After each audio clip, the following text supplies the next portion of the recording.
I think what you can take away, read Socrates Apology. There's two versions of it. There's Plato's version, and there's, what's his name, Aristophanes? There's another version. Don't think that's right. Anyways, there's two versions of Socrates Apology. It's very short. It's only a few pages long.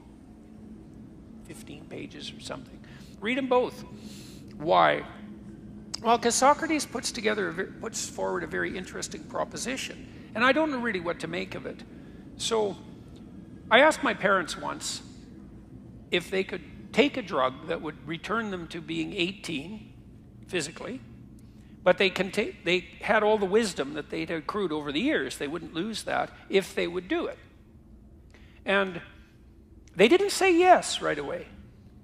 And I don't know if they ever did tell me what they had decided, but it was interesting to me that they didn't say no right away either, It was interesting that they had to think about it, because you'd think that if you were offered something approximating immortality and health, you'd take it.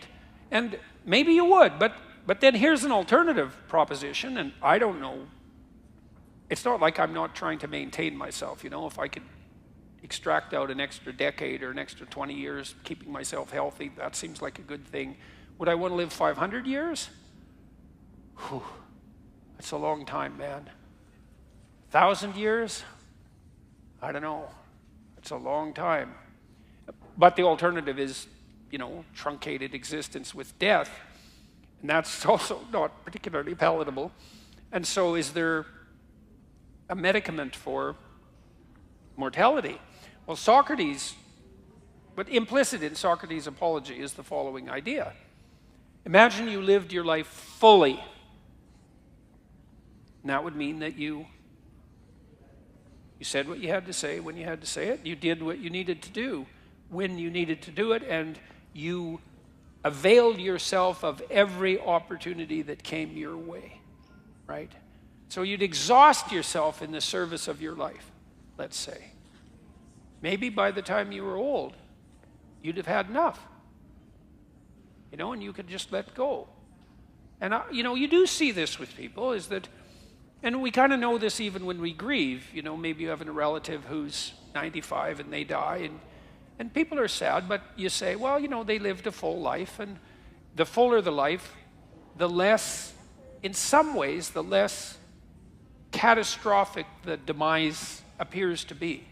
And so it might be that if you fully exhausted yourself, that your life would be enough. So